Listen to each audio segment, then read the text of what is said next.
Hello दोस्तों, नमस्कार। आज पुनः आप लोग का मेरा यूट्यूब चैनल हिंदी संस्कृत पाठशाला में आपका स्वागत है। पिछली क्लास में हम लोग जाने थे संधि, जिसे मैंने बतलाया कि संधि के 3 भेद होते हैं: स्वर संधि, विसर्ग संधि, व्यंजन संधि। ये 3 होते हैं, जिसमें मैंने स्वर संधि का 5 पाठ बतलाया: दीर्घ संधि, गुण संधि, वृद्धि संधि, यन संधि, अयादि संधि। जो कि दीर्घ और गुण, ये 2 संधि हमने पिछले क्लास में पढ़ लिया। तो आज पुनः देखते हैं आगे की टॉपिक, जिसका नाम है वृद्धि संधि।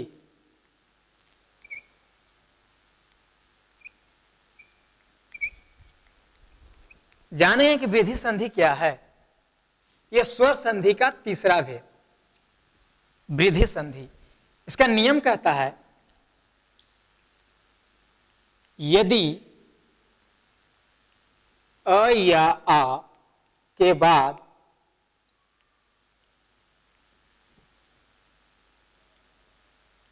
ए या ओ आए तो दोनों मिलकर क्रमशः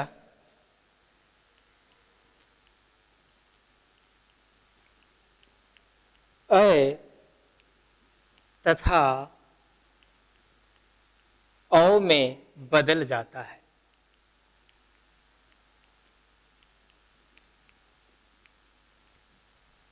चलिए अर्थात में समझते हैं।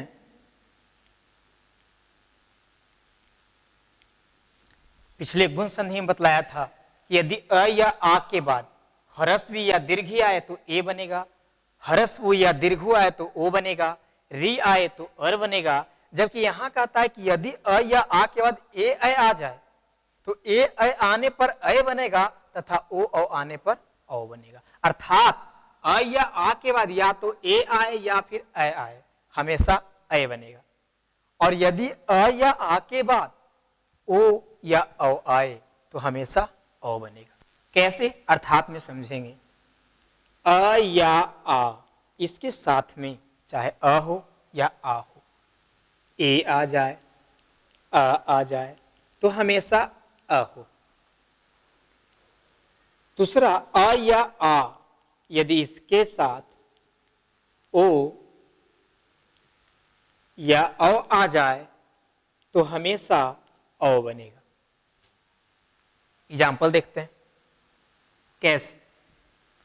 हमने कहा कि अ, यदि आपसे पूछा जाए कि अ और ए के मिलने से नया वर्ण क्या बनेगा, तो अ के साथ ए को जोड़ेंगे, अ बनेगा। यदि आपसे पूछा जाए कि अ के साथ अ जोड़ने पर क्या बनेगा, तो भी अ बनेगा। यदि आपसे ये पूछा जाए कि आ के साथ ए जोड़ने पर क्या बनेगा, तो अ बनेगा। यदि आपका एग्जाम क्वेश्चन करता है कि अ और ओ, 2 वर्णों के मेल से नया वर्ण क्या बनेगा, तो आपका नया वर्ण औ बनेगा। एग्जाम्पल इसका समझेंगे। मैंने यहां पे लिख दिया 1 जोड़ 1,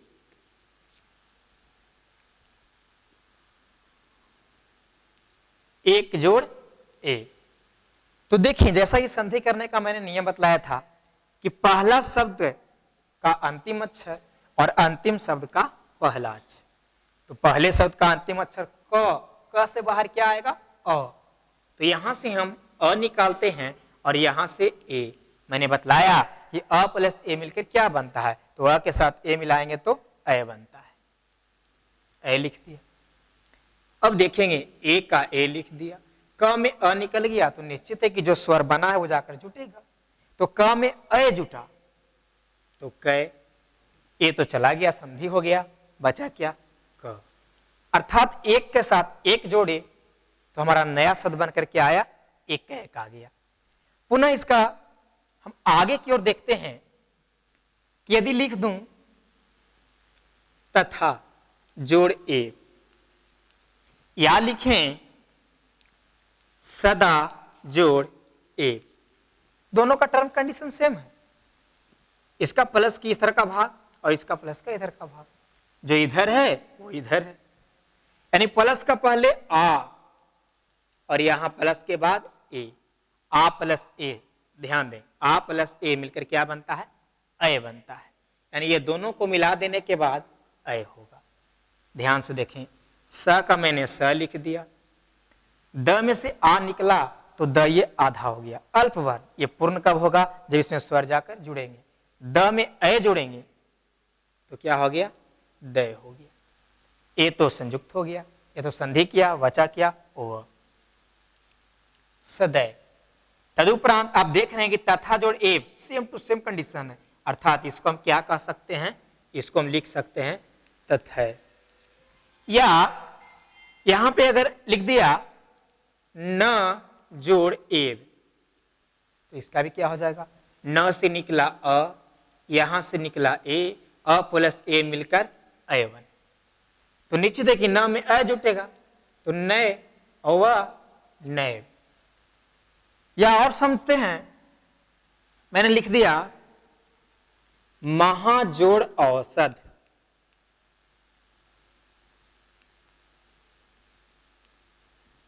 तो देखें महा शब्द में आ अंतिम वर्ण है, औसत शब्द का पहला वर्ण है औ, और आप जानते हैं कि यदि आ के साथ औ भी मिलाते हैं तो मेरा नया वर्ण बनता है औ, अर्थात यहां पे मां का मां हमने लिखा क्योंकि ये दोनों मिलकर तो बन गया औ, तो हमें निश्चित है कि औ जुटेगा क्योंकि आ निकल चुका है, तो ये हो गया हाउ, औ चला गया, जो शेष बच गया वो निकल गया, इस तरह से बन गया महोत्सव। इस तरह से आपका इस संधि के अंतर्गत आने वाले जितने भी एग्जाम्पल्स आते हैं आपको दिए जाते हैं, उसका जवाब इनकी सहायता से आप बारीकियों से दे सकते हैं।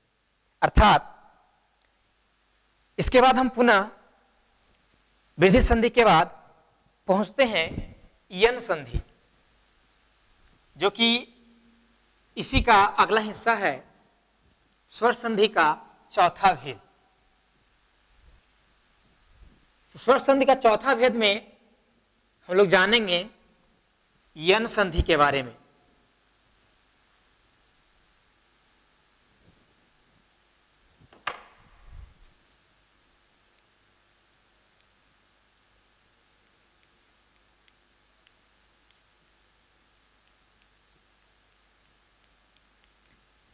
अब इसका देखिए, मैंने पिछले संधियों में कहा अ या आ के बाद कभी ई आया, कभी उ आया, कभी ए आया, कभी औ आया, लेकिन इस पर उल्टा चलते हैं। इसका नियम कहता है कि यदि ह्रस्व ई दीर्घ ई या ह्रस्व उ दीर्घ उ के बाद कोई भिन्न स्वर आए, भिन्न यानी दूसरा, सेम नहीं होना चाहिए, कोई भिन्न स्वर आए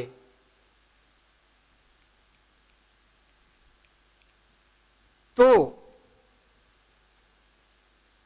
ह्रस्व ई या दीर्घ ई का य तथा ह्रस्व उ या दीर्घ उ का ओव में परिवर्तन हो जाता है। परिवर्तन हो जाता है।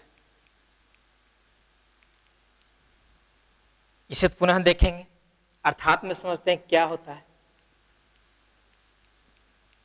चलिए अर्थात देखते हैं। मैंने कहा ई या दीर्घ ई के बाद, तो ह्रस्व ई हो या दीर्घ हो, इसके बाद कोई भी भिन्न स्वर जो इससे संबंधित ना हो, अर्थात ह्रस्व ई और दीर्घ ई को छोड़कर जितने भी स्वर आएंगे आ सकते हैं। यानी इसके बाद हम अ लिख सकते हैं, आ सकता है, या ह्रस्व ई या दीर्घ ई के बाद आ लिख सकते हैं, या इसके बाद ई तो नहीं लिख सकते क्योंकि ये सेम हो जाएगा, तो इसके जगह पे हम उ लिख सकते हैं, या इसके बाद दीर्घ उ भी आ सकता है, इसके बाद ए भी आ सकता है, इस तरह आए ओ आ सकता है। चलिए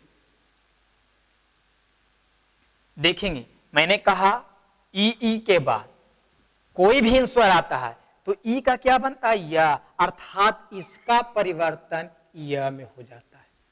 ध्यान रहे, पिछले क्लास में मैंने बतलाया कि आ के बाद ई आता था, दोनों मिलकर बनता था, लेकिन मैंने यहां पे लिखा है कि दोनों मिलता नहीं है, जबकि भिन्न स्वर आने पर यह खुद परिवर्तित हो जाता है। अर्थात इसके बाद कोई भिन्न स्वर आता है तो ये अपनी अवस्था में ना होकर अपनी अवस्था को बदलता है, परिवर्तन करता है। यानी ई किस में बदल जाता है, य में बदल जाता है। यानी कि ई के साथ यदि हम य जोड़ें तो ई रहा नहीं, किस में परिवर्तन हो गया, य में।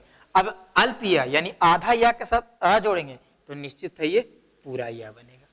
अर्थात आपसे पूछ दिया जाए कि बताएं ई के साथ यदि हम अ जोड़ें तो क्या बनेगा, तो निश्चित है कि ई के साथ यदि हम अ जोड़ें तो यह बनेगा। जबकि मैंने गुण संधि में बतलाया कि यदि अ के साथ ई जोड़ें तो ए बनता है, क्योंकि गुण संधि का नियम कहता है कि आ के बाद ई आए तो ए बनेगा। लेकिन यन संधि कहता है यदि ई पहले हो और बाद में आए वो यह बनेगा। यहां मैथ का दिमाग नहीं लगाना है, क्योंकि ये नहीं कि मैथ का दिमाग लगा दिए 2 + 3 = 5 तो 3 + 2 = 5 होगा। ऐसा यहां पे करना बिल्कुल गलत होगा, क्योंकि हमें अस्वर और ईश्वर में काफी डिफरेंस है, पहले और बाद की बातें आती है। तो ये बात ध्यान में रखना है कि हमेशा, और ऐसे भी अगर ना समझ में आए तब क्या करेंगे, देखें ई के साथ मैंने कहा कि आ जोड़ के क्या बनेगा, आप खुद ही तय करें क्या बनेगा, आपको समझ में आ जाएगा कि ई + अ, इसे पढ़कर देखें क्या उच्चारण होता है। ई अ एक साथ पढ़े, य लगता है कि आपको यह बोला रहा है, निश्चित तौर पे यह आ रहा है। आप खुद इससे भी तय कर सकते हैं ई के साथ अ मिलने पर यह आएगा, या दीर्घ ई के साथ अ मिलने पर यह बनेगा। और यही मैंने कह दिया कि ह्रस्व ई के साथ आ मिला दें तो पढ़कर देखें ई आ, या एक साथ पढ़ें, या आ रहा है या बनकर, तो निश्चित है कि आ जोड़ने पर या बनेगा। ऊ जोड़ेंगे यू बनेगा, दीर्घ जोड़ेंगे दीर्घ बनेगा, ए जोड़ेंगे ये जोड़ेंगे। अर्थात जब ई का परिवर्तन य में हो गया तो उसके बाद जिस प्रकार के स्वर आएंगे उस प्रकार का यह बनते जाएगा। उसी में थोड़ा सा गौर करते हैं क्या बातें आती है। यहीं पे दूसरा कंडीशन भी है जिसमें लिखा हुआ है कि ह्रस्व उ या दीर्घ उ के बाद भिन्न स्वर, तो अ तो भिन्न है, चलिए ह्रस्व उ या दीर्घ उ के बाद आ, यह भी भिन्न स्वर है। इसके बाद ई, यह भी भिन्न स्वर है। इसके बाद दीर्घी, यह भी भिन्न स्वर है। इसके बाद उ आएगा, नहीं आएगा, क्योंकि उ सेम वर्ण हो गया। तो निश्चित है ए आ सकता है, आए ओ औ भी आ सकता है। तो मैंने कहा ई तो परिवर्तन होता है य में, लेकिन उ किस में परिवर्तन होता है, ओ व में। अर्थात ये उ अपने स्थान पर क्या बना लेगा, ओ व। आप देखें उ यदि ओ व में परिवर्तन होता है तो उ + अ मिलाएंगे तो व में अ मिलाना होगा, यानी अल्प व आधा व में अ मिलाते हैं तो ये पूरा व बन जाता है। यदि उ में आ मिलाते हैं तो ये वा बन जाता है, ई मिलाते हैं तो वी बन जाता है, दीर्घी मिलाते हैं दीर्घ भी बनता है, ए मिलाते हैं वो वे बनता है। थोड़ा सा यहाँ पे कंफ्यूजन पैदा हो सकता है। क्या कंफ्यूजन हो सकता है, आइए शॉर्ट में समझते हैं। याद कीजिए गुण संधि को, वहां पे मैंने यह भी बतलाया था कि यह के साथ उ मिलाने पर ओ बनता है, और मैं यहां बतला रहा हूं कि उ के साथ अ मिलाएंगे तो वह बनता है, क्योंकि मैंने पहले ही कहा है कि यहां परिवर्तन, ये गुण संधि है जबकि ये यन संधि है। यदि आपसे ऐसे भी क्वेश्चन दे सकता है कि आ + उ मिलकर नया वर्ण क्या बनेगा, ओ बन जाता है। किस संधि के तहत बनता है, तो गुण संधि के तहत बनता है। लेकिन यदि कह दे कि उ + अ मिलकर क्या बनेगा, ओ वह बनेगा, कौन सी संधि के तहत बनेगा, तो यन संधि के तहत बनेगा। तो ये आपका समझने का तरीका है। या ऐसे भी पढ़ सकते हैं जैसा पिछले बार हमने कहा, यह ऐसे ही पढ़ सकते हैं कि उ के साथ अ, एक साथ पढ़ें व, क्या वह उच्चारण हो रहा है, निश्चित है कि ये बोलने के बाद आपका उच्चारण शैली वहीं पे जाकर टिकती है। क्यों टिकती है, क्योंकि इसका उच्चारण वैसा ही हुआ है। अब इसको हम लोग उदाहरण से समझेंगे। क्या समझेंगे, मैंने यहां पे लिखा अति जोड़ आवश्यक, अति जोड़ आवश्यक। संधि करने का नियम, पहले शब्द का अंतिम अक्षर और अंतिम शब्द का पहला अक्षर। ध्यान दीजिए, ती में से क्या बाहर आएगा? ई आएगा। यहां से क्या बाहर आएगा? आ आएगा। अब बताइए, ई प्लस आ मिलकर क्या बनता है? या बनता है। तो निश्चित है कि यहाँ पे क्या बन गया? या बन गया। अब आपको थोड़ा कंफ्यूजन हो रहा होगा कि यहाँ पे हर बार जब आप पढ़ रहे थे तो दो स्वर को मिलने पर जो नया स्वर बनता था वह भी स्वर ही बनता था, लेकिन इसमें तो व्यंजन बन रहा है। ध्यान रखें कि व्यंजन वर्ण में आपका दो वर्ण ऐसा है, य और व, जो कि दो स्वरों के मेल से बना है। यही कारण है कि हम लोग य और व को अर्ध स्वर के नाम से भी जानते हैं। यह ध्यान रखेंगे, क्योंकि आपसे पूछा जा सकता है कि य और व को अन्य किन नामों से जाना जाता है। तो ये अर्ध स्वर भी कहे जाते हैं। क्यों कहे जाते हैं? क्योंकि दो स्वरों के मेल से उसकी उत्पत्ति हुई है। चलिए और जानते हैं। तो या बन गया। अब यहाँ पे मिलाकर देखें, अ को मैंने अ लिखा, तो यहाँ पे ती में से ई निकला तो ता तो आधा हो गया। अब यहाँ पे जोड़ेंगे, जो नया बनेगा, तो नया स्वर बना नहीं, व्यंजन बना है। यदि स्वर बनता तो इसमें जाकर जुड़ जाता, वो पूर्ण हो जाता, लेकिन यहाँ व्यंजन बना है और व्यंजन व्यंजन के साथ जुड़ेगा नहीं, यानी कि त आधा रह जाएगा, अर्थात हम आधा ता लिखेंगे। उसके बाद जो जुटा है, क्योंकि इसके बाद जुड़ने वाला, जो बनने वाला जो संधि हुआ है वो लिखेंगे, तो या लिखते हैं। आ तो चला गया, बचा जो लिखे, तो ये हो गया अत्यावश्यक। थोड़ा थोड़ा भी कंफ्यूजन हो रहा होगा, क्योंकि प्रारंभिक समय में जब आप बनाते हैं तो लगता है कि ऐसे कैसे हो गया, लेकिन जब बनाते जाएंगे तो आपका कॉन्फिडेंस बढ़ता जाएगा। और देखते हैं कुछ बनाकर। मैंने यहां पे लिख दिया इति जोड़ आदि। चलिए देखिए, प्लस के पहले ई है, यहां पे आ है, यहां से मैंने ई निकाला, यहां से आ निकाला, ई प्लस आ मिलकर या बन गया। अब आप लोग देखें कि ई प्लस आ निकलकर या बना, तो ई का तो हमने ई लिख दिया, त में से ई निकल गया, त हो गया आधा। अब त आधा हो गया तो जुड़ेगा, जो संधि हुआ है उसमें, तो संधि में व्यंजन है, व्यंजन के साथ व्यंजन जुड़ेगा नहीं, इसलिए त आधा का आधा रह जाएगा। पुनः जो संधि हुआ है उसको लिखेंगे। आ संधि हो गया है, बचा क्या? दी, यानी ये क्या हो गया? इत्यादि। और देखते हैं, इसको समझते हैं। क्या समझते हैं? मैं यहां पे लिख दूं, यदि ई के उ, यानी ई का मैंने देख लिया, ऊ का देखते हैं।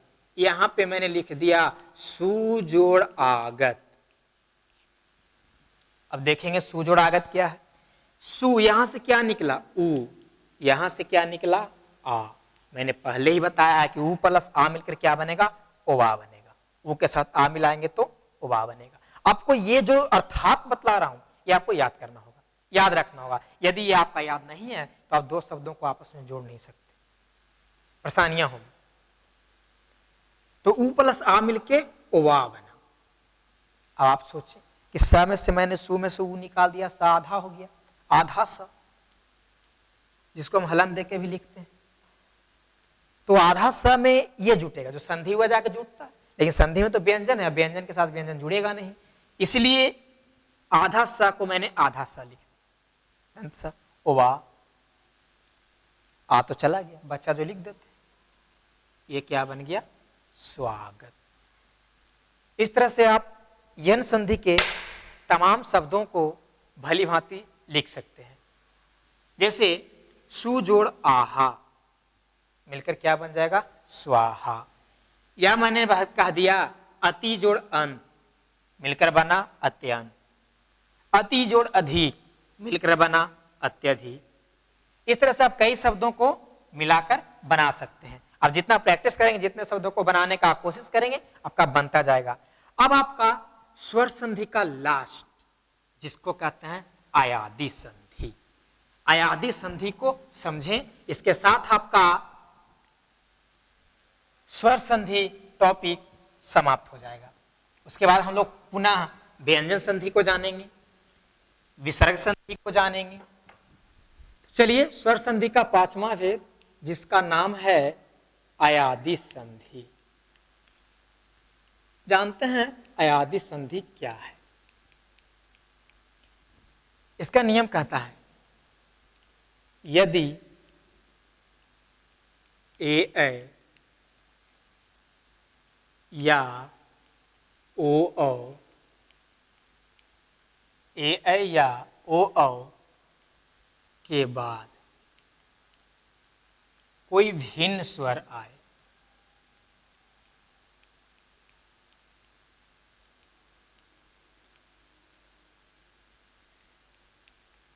तो क्या होगा? तो ए का अय का आया, ओ का अव तथा औ का आव में परिवर्तन हो जाता है। परिवर्तन हो जाता है। तो चलिए अर्थात में इसको समझते हैं कि परिवर्तन कैसे है। इसमें चारों परिवर्तन है। यदि ए के बाद कोई भिन्न स्वर आता है तो ए आया में बदलेगा, अय के बाद कोई भिन्न स्वर आता है तो अय आया में बदलेगा, ओ के बाद आता है तो ओ अव में बदलेगा, और औ के बाद आता है तो आव में परिवर्तन है। यानी यहाँ पे चार परिवर्तन है, चारों अलग अलग वर्णों में परिवर्तित हो रहे हैं। तो आइए देखते हैं अर्थात इसका समझते हैं क्या है। अर्थात ए के बाद कोई भिन्न स्वर अ भी आ सकता है, ए के बाद आ भी आ सकता है, ए के बाद ई भी आ सकता है, ए के बाद दीर्घी भी आ सकता है, ए के बाद ऊ भी आ सकता है। इस तरह से चलिए देखते हैं। मैंने कहा ए के बाद कोई भी भिन्न स्वर आता है तो एक इसमें परिवर्तन होता है आय, य आधा है अस्वर, यानी कि ये वर्ण है। आप लोग खुद ही सोचें कि इसके बाद कौन जुटेगा? तो निश्चित है कि यह पूर्ण हो जाएगा। यानी कि ए जब अया में परिवर्तन होगा और आ जुटेगा तो यह पूर्ण हो जाएगा।